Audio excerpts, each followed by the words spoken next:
your first alert weather with Chief Meteorologist Michael Coates.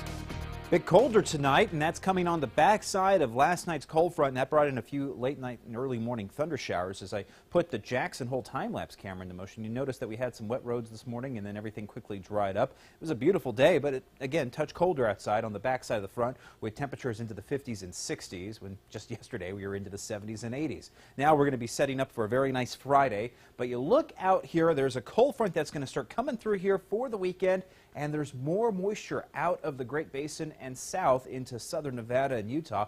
And that's going to start coming up, and that's going to fuel some thunderstorms as we head into the weekend. And also, we're looking at more storms coming through for the middle of next week, and that's also going to take us back down to cooler conditions. So let's jump right over to Vipercast. They'll start you off at 10 o'clock tonight. Clear, cold, lows tonight around the mid to lower 30s throughout the Snake River Plain.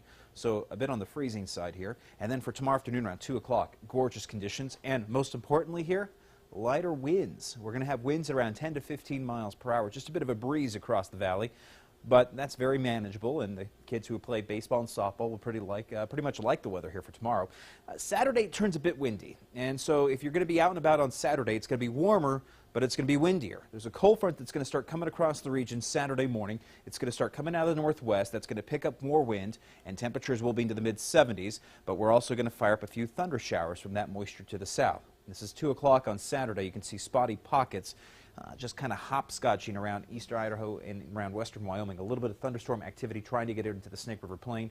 Most of the thunderstorms favoring the mountains and the national parks. The front moves very slowly across the region. In fact, it turns almost stationary on Sunday morning, keeping the winds in the forecast all weekend long. Sunday, more scattered thunder showers are wrapping around that front, and will carry in a chance of more thunder showers into next week. For tonight, near freezing conditions with lows again into the mid-30s. We'll see a windy weekend, and those scattered thunderstorms will be prevalent, especially into the high country. Mid-30s around Idaho Falls and Blackfoot tonight, upper 30s in Pocatello. We'll hit the mid-70s tomorrow. 75 for Pocatello, lower 70s for Rigby. 70 for Mackay with 75 in Challis, mid-70s in Salmon with lows tonight into the 30s. Mid-30s for Rexburg with a high of 73 for tomorrow. 67 in Jackson Hole with 67 also in Driggs. Malad, you're hitting 74.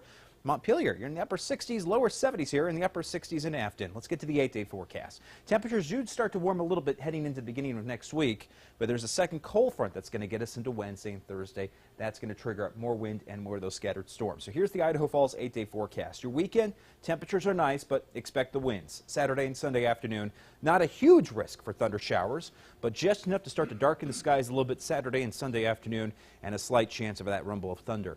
We'll go to Pocatello, highs here, upper 70s as we move forward into Saturday. Let's say the mid to upper 70s for Saturday and Sunday, mid-70s there, and then the mid-60s into Wednesday and Thursday of next week. Rexburg also looking at that thunderstorm risk this Saturday and Sunday with highs into the 70s. Overnight lows will hang out around 40 degrees, but more windy conditions for the middle of next week for Tuesday and Wednesday. Blackfoot, if you're trying to catch a golf game here for Saturday, you might want to try to get in the morning and midday, but it's going to be windy all day Saturday. Scattered thunderstorms Saturday afternoon, and then again on Sunday. Some scattered thunderstorms Tuesday and Wednesday. And Salmon, you're looking at a drier forecast for the weekend compared to the Snake River Plain. I don't see many thunderstorms in Salmon this weekend. Just a few passing clouds, upper 60s to mid-70s this Saturday and Sunday. Jackson Hole this weekend, you're hitting highs into the upper 60s on Saturday. Some scattered thunderstorms all throughout next week there into the high country with highs dropping into the 50s. Jay? All right. Thank you very much.